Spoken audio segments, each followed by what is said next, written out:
Hi guys, we're back. This time we are looking at OCR. Module 2, we're looking at biological membranes, revision of that topic. First, what's the function? What are the functions of membranes? All right, so that's the main topic. Yeah, then the next thing is structure of membranes, and we might be kind of hopping back and forth a little bit with this topic. So we've got the structure, functions, structure, and then finally we've got factors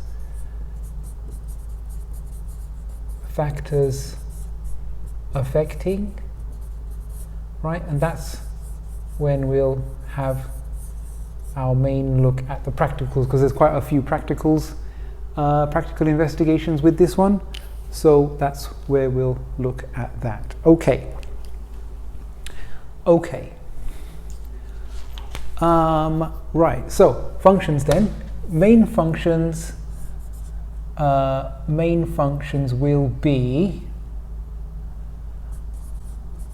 their function as a barrier, right? Partially permeable, so not all the way permeable. So the idea of being a barrier, the idea of being partially permeable. Because what being a good barrier allows is compartmentalization, and that is crucial. Compartmentalization, and that is important for cells to kind of put all their functions in particular areas in the cell. All right, so a particular organelle can have all the enzymes and can have all the right conditions needed to carry out a particular job in one place. Okay, so the whole cell is not just one environment. It can have all these different micro environments where different processes can be optimized, right? And that can only be possible if you've got effective barriers, and membranes are good at being barriers to the movement of certain substances. Okay, so first key function of membranes is barrier. Compartmentalization allows the formation of organelles and different areas of the cell. But also being a good boundary between the inside of the cell and the outside of the cell. Second key function is sites of chemical reactions. All right, so as we've seen in various parts of biology, you've got membranes, important things happening at membranes. So for example, we have which reactions happen at membranes. So we've got things like photosynthesis, right, on the thylakoid membranes. We have got oxidative phosphorylation happening on the inner mitochondrial membrane. Yeah, and we even have second messenger production, cyclic AMP production, produced at membranes. So all these important things are happening at membranes, and there are more than kind of that's on the A-level spec. Okay, so they're a site of chemical reactions. Membranes are also sites of communication.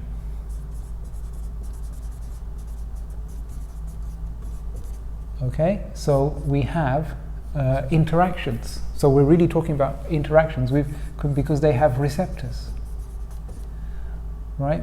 And this idea of complementary interactions between receptors and antigens, receptors and signaling molecules, neurotransmitters. We could have receptors and hormones. Yeah.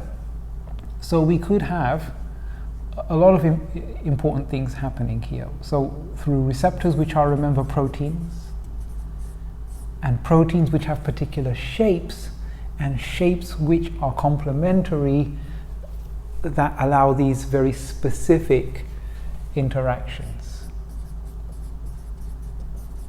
Okay, so what did we talk about? We talked about we could talk about adhesion.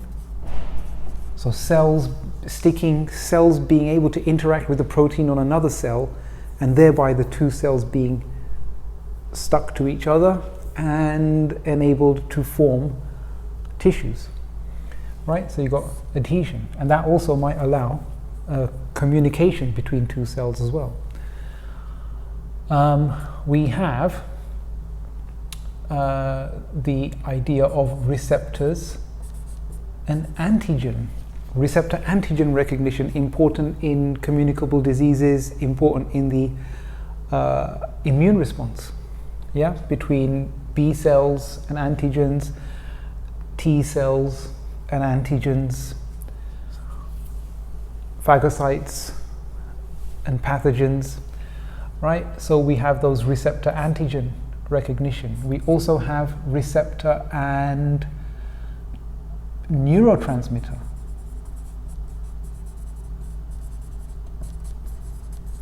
Right, on synapses, across the synapses,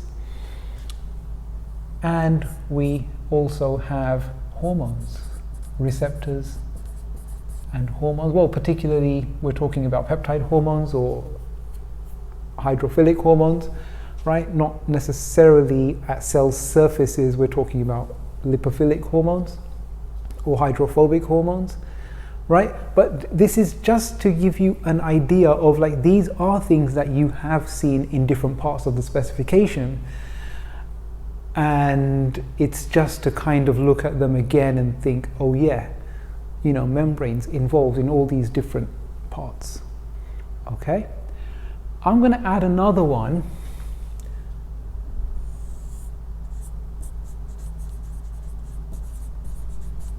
Transport, which will just allow me to kind of talk about all the different forms of transport very quickly. Okay, again, the purpose of this video is not really to go back into the whole concept and re-explain it from the ground upwards.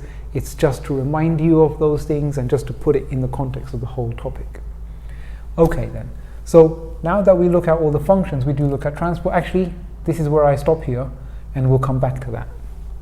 Okay, so now we go on to the structure. So what is the structure of a membrane, essentially, that allows the membrane to do all these things? Okay, and so we go to the structure, and the structure is really, essentially, it's the fluid mosaic model. Okay, so fluid mosaic model. So what does that comprise? Well, the fluid mosaic model, the fluid part of it is referring to essentially the building block of membranes. It's referring to the phospholipid. Okay, so remember the phospholipid, you have to know its structure. You have to know what its structure is, i.e. what its components are and how they're put together. Very, very quickly, remember the thing that's tying everything together is the glycerol molecule. It's attached to 2 times fatty acids, right? And it has a phosphate group, right? And while the fatty acids have a hydrophobic property, the phosphate endows the phospholipid with a hydrophilic property, and that's important, right? Because it means that the phospholipid then has 2 sides to it, 2 properties. It's got a hydrophilic part and a hydrophobic part. Okay, and we can't forget the bonds that tie them all together, the ester bond. Okay, now that that's done, the phospholipid essentially it forms a bilayer. Okay, because these phospholipids, they're hydrophilic at one end and hydrophobic at the other end, facing 2 aquatic or aqueous environments, one on the inside of the cell being the cytoplasm, on the outside of the cell being tissue fluid or the ocean, okay? Because of that, you're going to have the phospholipids forming a bilayer with the fatty acids facing each other or interacting with each other, both being hydrophobic, and the phosphate heads or the hydrophilic heads interacting with water facing away from each other. Okay, so just being able to describe that, that's come up a few times in exams, and while people have a good idea in their mind about what's going on, it is difficult to describe, so make sure that you are well rehearsed in doing this stuff, answering this, answering these kind of questions. So we have the bilayer, describe that structure. I'll just maybe sketch things out a little bit here at this point. So what we're talking about is phospholipids doing their bilayer thing. Remember that these phospholipids are in constant kinetic motion or Brownian motion, whatever you want to call it, right? They're moving within the plane of the membrane at all times, which is what makes it fluid. But within that, we do have other things, right? We might have transmembrane proteins. We might have cholesterol. I'm not going to draw cholesterol right now, and couldn't even if I tried to. The OH group sticking out. We might have proteins which are only sticking out on one side, and we'll have some more phospholipids here. Okay, but we could have some proteins then which have carbohydrate chains attached, glycoproteins. We could have carbohydrate chains attached to some lipids, glycolipids. And other proteins will have a transport function. Some will be receptors, some will allow adhesion. Right. So basic membrane structure. So know the bits of the membrane, know how they're kind of put together. So we have the phospholipids, we have the bilayer, channel proteins, carrier proteins, channel, carrier,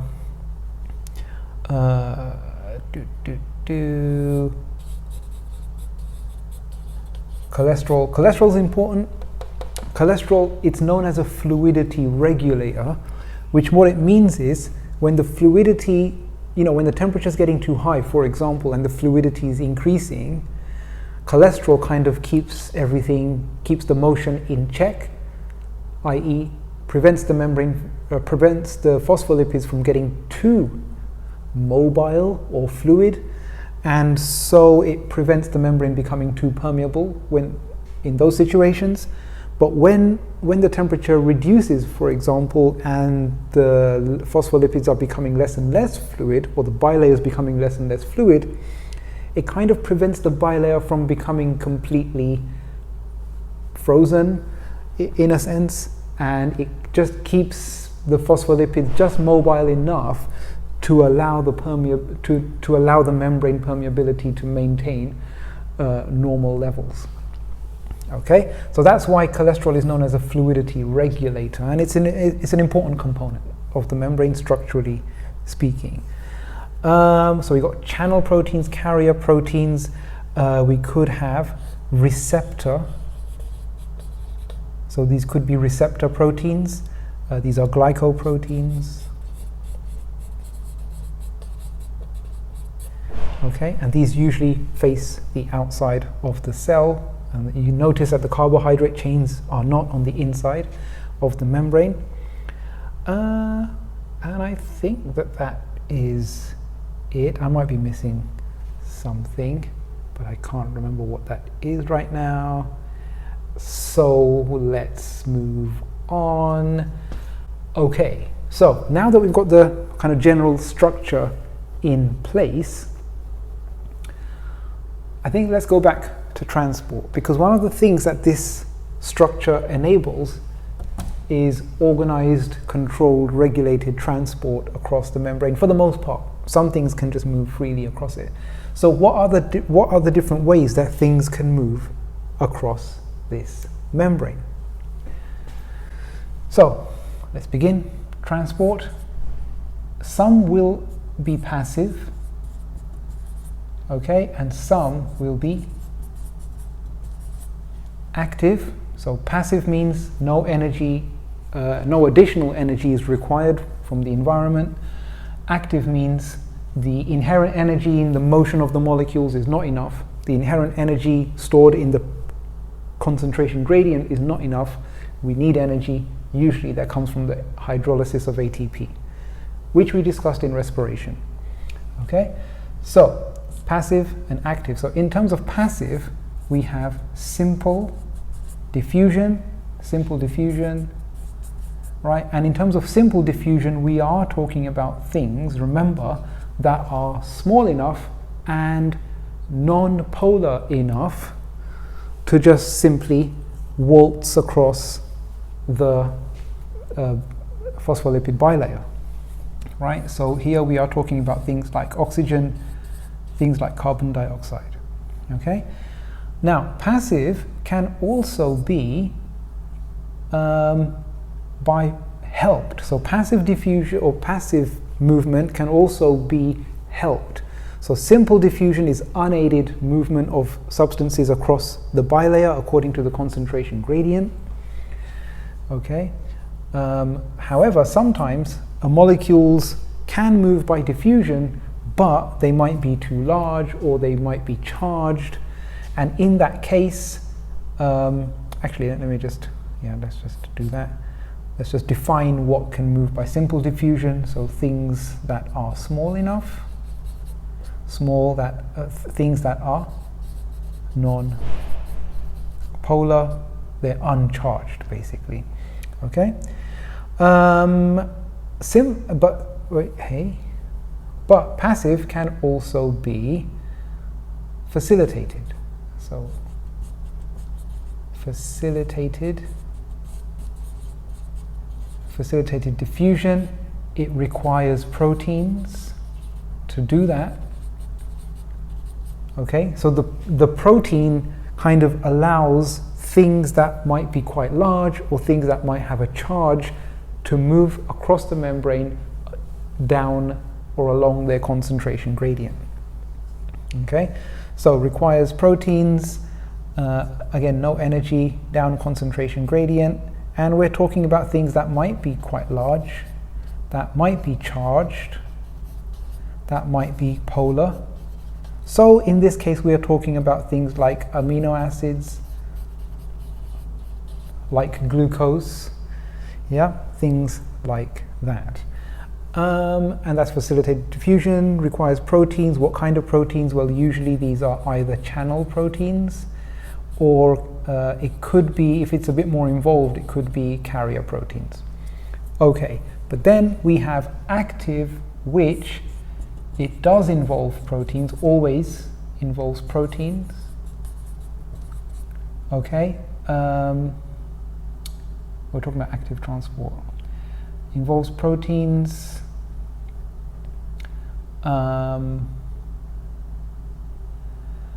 It can be against a concentration gradient.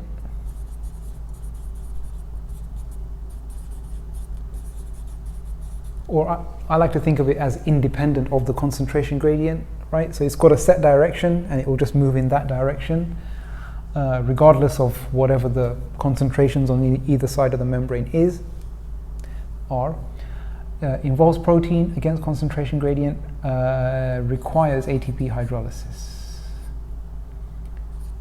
Requires energy, and I'll put here from ATP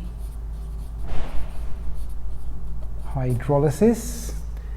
Yeah, and in this case, it could be any of this stuff right here. It could be any of that. Yeah, okay.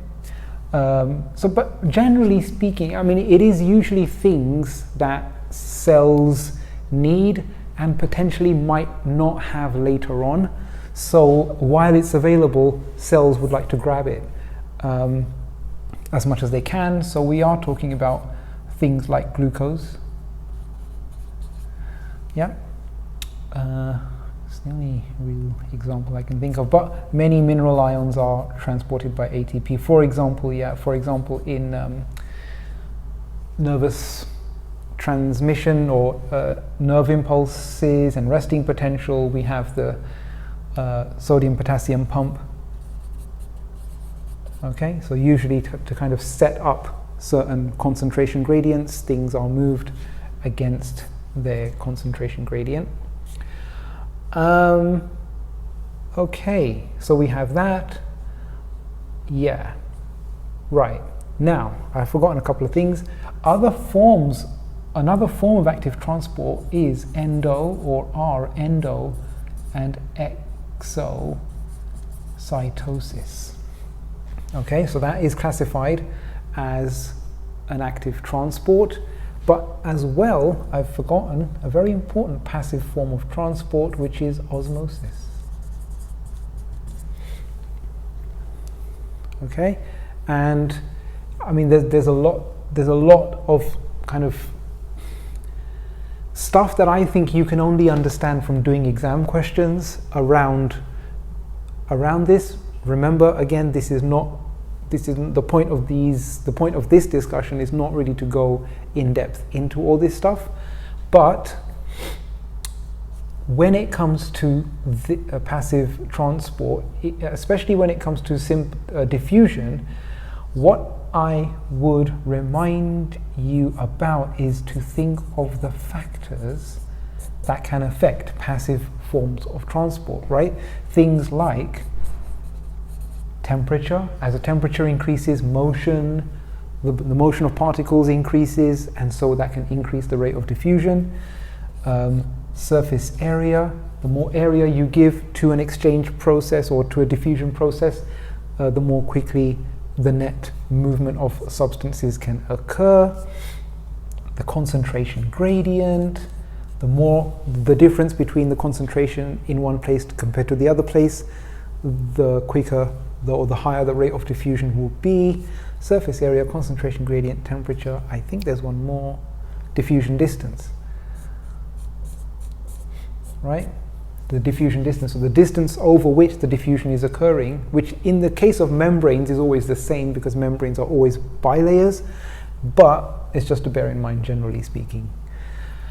Osmosis. Now, osmosis is a special case of diffusion. It's the movement specifically of water, and in aqueous environments we don't tend to think of water as having a concentration, so it's best to think that water is moving as a result of the concentration of whatever's dissolved in the water, and the measure of that, and I do like the idea of water concentration being more a kind of water pressure. Okay, so think of it more as the pressure of water. So the more solutes are dissolved in the water, the lower the pressure of the water is, because water's kind of busy dissolving and interacting with the solutes. But you take those solutes away, suddenly the water is more free to move around and can have greater pressure.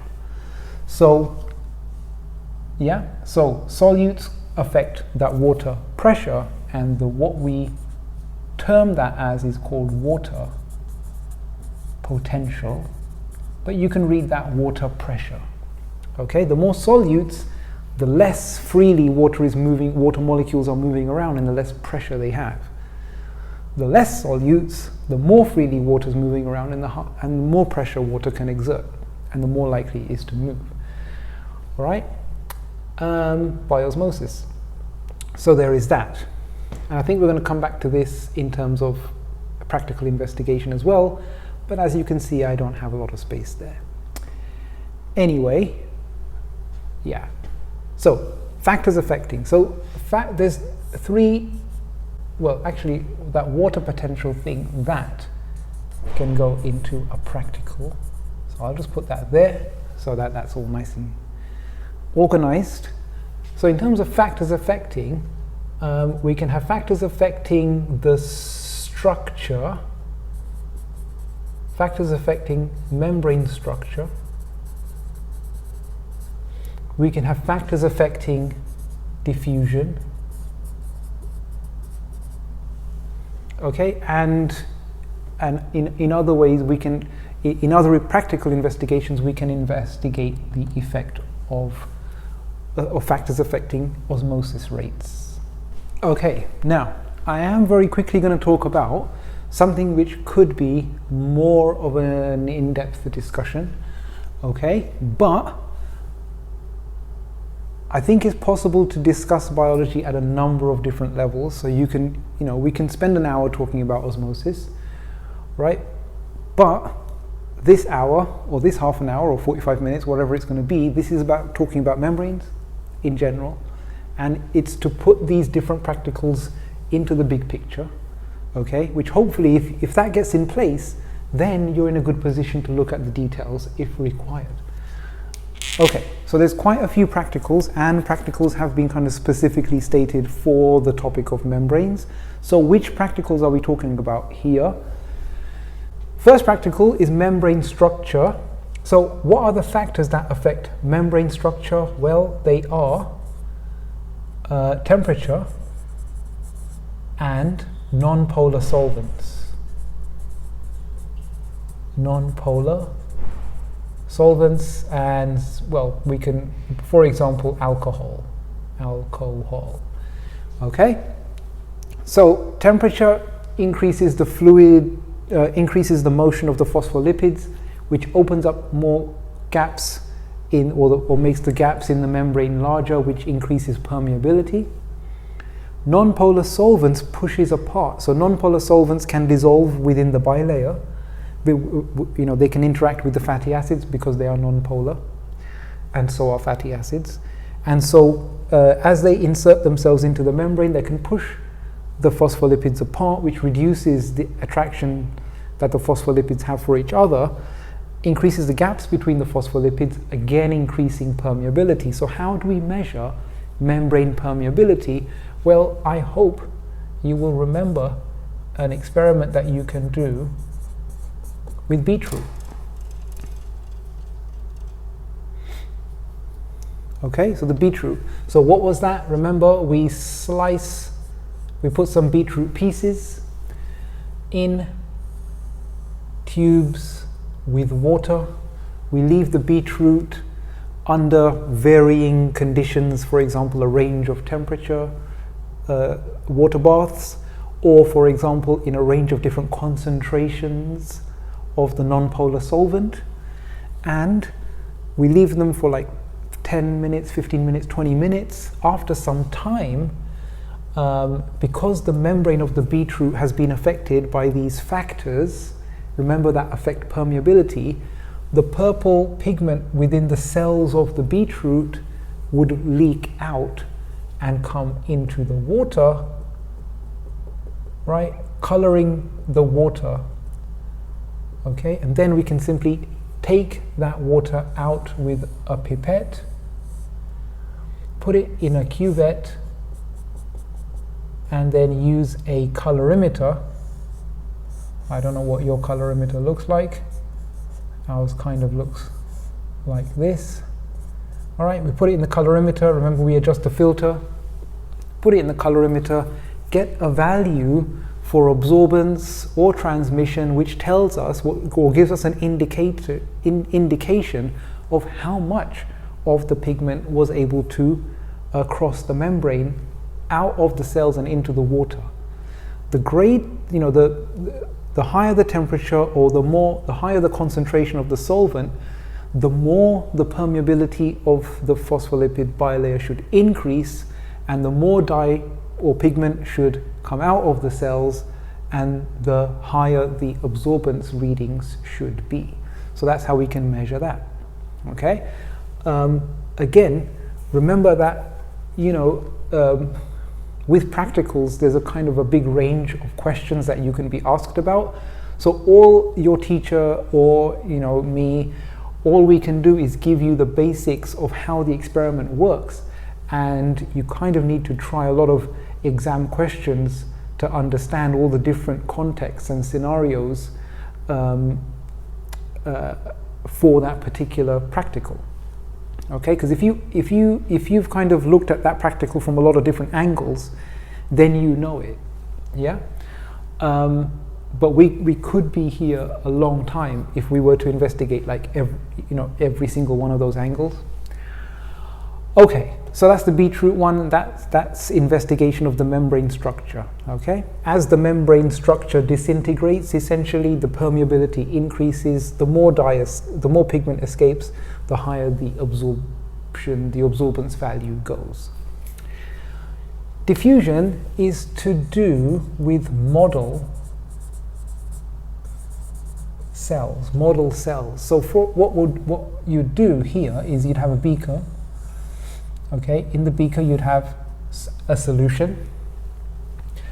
In the solution you'd put some tubing that's been tied together with a string, and the tubing itself is partially permeable.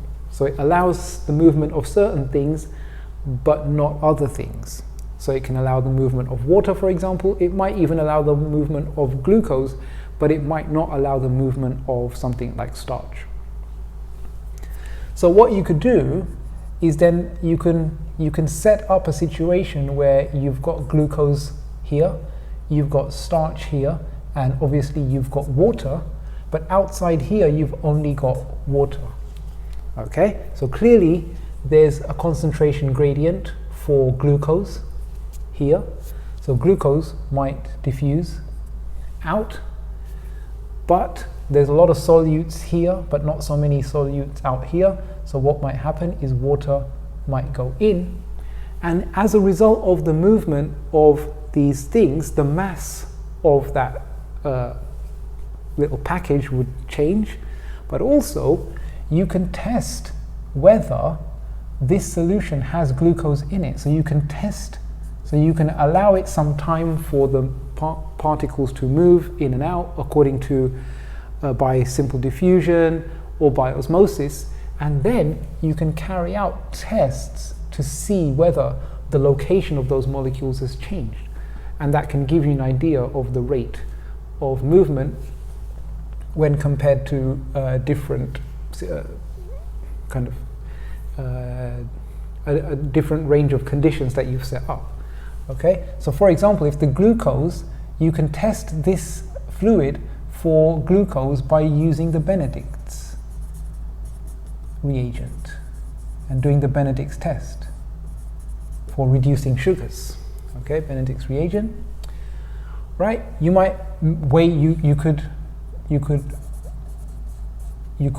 weigh this, test, see if the mass has changed due to movement of water in or etc.